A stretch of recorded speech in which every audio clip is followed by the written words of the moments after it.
Assalamualaikum warahmatullahi wabarakatuh. Sahabat tani, pada hari ini Rabu tanggal 26 Februari tahun 2025 bertepatan dengan 26 Saban tahun 1446 Hijriah. Sahabat tani, kita akan mengangkat sharing dengan pembahasan masalah fotosintesis dan hubungannya dengan pruning, sahabat tani ya. Jadi fotosintesis ini berasal dari dua kata, yaitu foto dan sintetis. Foto yang berarti cahaya, sedangkan sintetis berarti pembentukan atau pembuatan ya. Jadi pembentukan atau pembuatan makanan dengan bantuan cahaya ya, cahaya matahari. Di manakah pembentukan atau pembuatan makanan ini, saudara petani? Maka pembuatan makanan ini terjadi pada daun, saudara petani ya. Di bagian kloroplas namanya. Lebih spesifik lagi, dalam kloroplas di bagian grana dan stroma, saudara petani ya. Jadi fotosintesis dibagi dalam dua tahapan, saudara petani.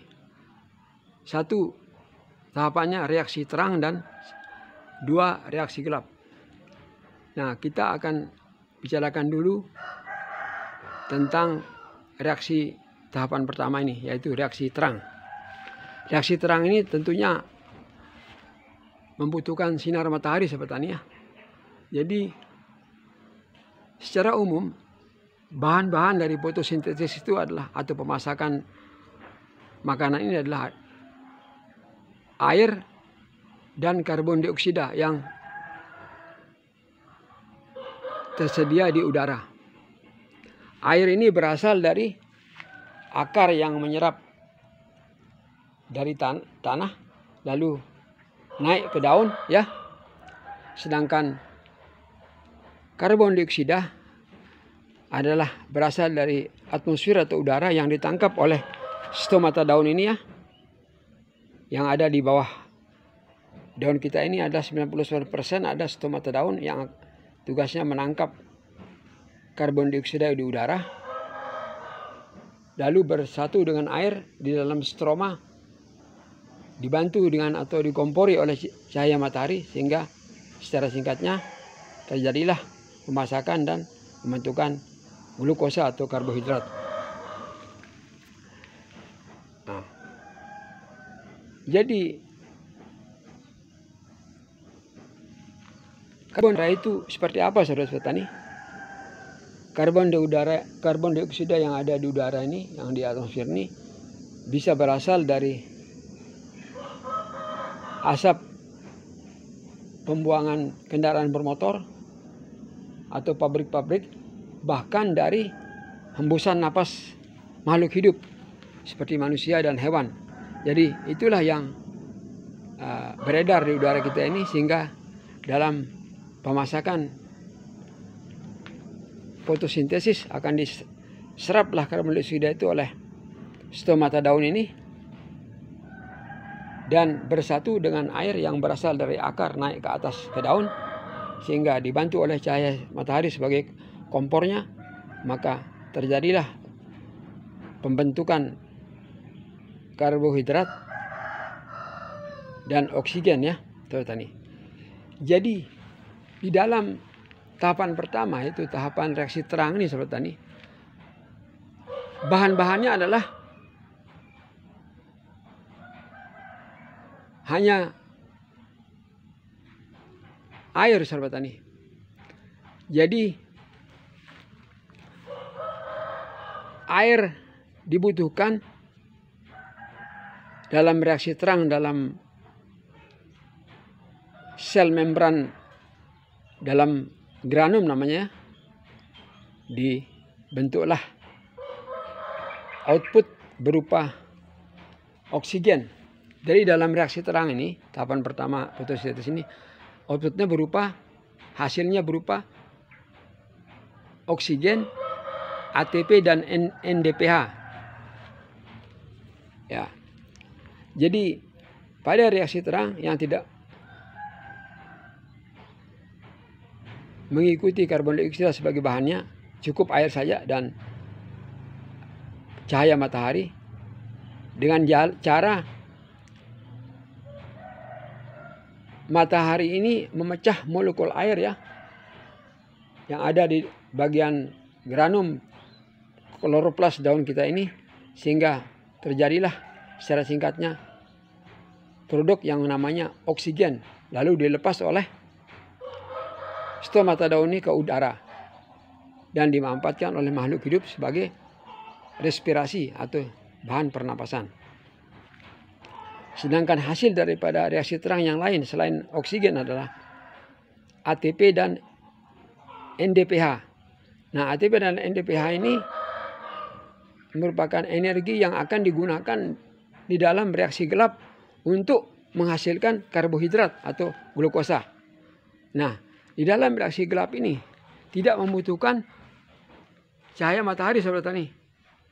Jadi dalam reaksi gelap ini bahan-bahannya adalah karbon dioksida yang ditangkap tadi oleh stomata daun ini, ya, dan energi ATP atau NDPH yang dihasilkan dari reaksi terang tadi itu.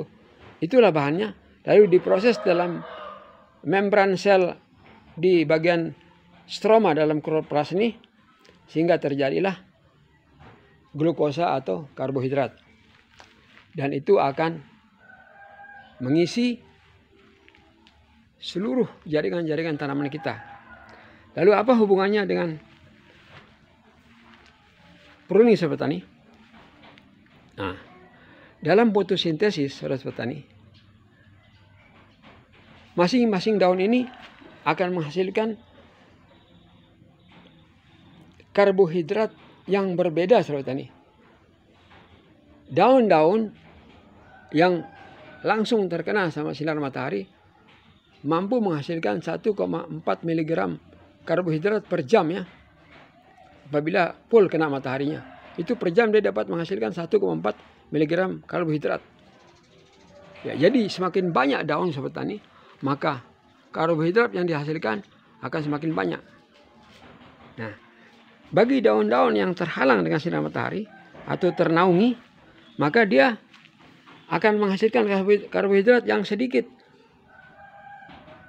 Kalau yang normalnya 1,4 mg karbohidrat dihasilkan dalam setiap daun itu per jamnya, tapi bagi yang ternaungi tidak akan mendapat, bahkan 0, dia dapat. Nah, daun yang menghasilkan hanya 0, sekian 0,2 misalnya miligram karbohidrat ini kita bisa buang saja ya. Sedangkan yang menghasilkan 0,7, 0,8 sampai 1,4 kita pelihara. Jadi yang tidak menghasilkan banyak karbohidrat kita buang saja, terutama yang ternaungi sama sinar matahari ini. Itu sebabnya berhubungan sekali pruning ini terhadap fotosintesis ini sahabat tani.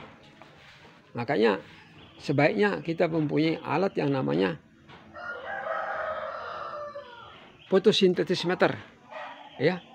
Jadi fotosintesis meter digital ini dapat melacak, ya, kalau kita jepitkan di daun dapat melacak berapa miligram produksinya per jam. Kita jepitkan fotosintesis meter ini akan kelihatan secara digital berapa miligram yang dihasilkan dalam proses fotosintesis itu. Kalau hasilnya 1,4 bagus, normal. Yang lain lagi hasilnya 1,2 bagus. Yang di bawah lagi yang dinaungi sama matahari, yang tidak kena sinar matahari, misalnya hasilnya 0,2. Maka yang 0,2 ini sebaiknya kita buang saja sahabat tani. Sedangkan yang menghasilkan 0,7 sampai 1,4 kita pelihara daunnya. Nah, itulah hubungannya fotosintesis dengan pruning itu sahabat tani. Jadi daun-daun yang ternaungi yang kelihatan gelap ya, tidak terkena sama sinar matahari, itu sebaiknya kita potong sahabat tani ya. Kita potong. Jadi pemasakan makanan dalam proses fotosintesis ini sangat berperan di dalam pembentukan dan pembesaran batang-batang pokok dan batang-batang produksi seperti ini. Coba kita lihat. Nah, ini dalam usia 34 bulan ya. Bawor kita ini sudah mengalami pembesaran yang signifikan seperti ini ya. Dalam usia 34 bulan.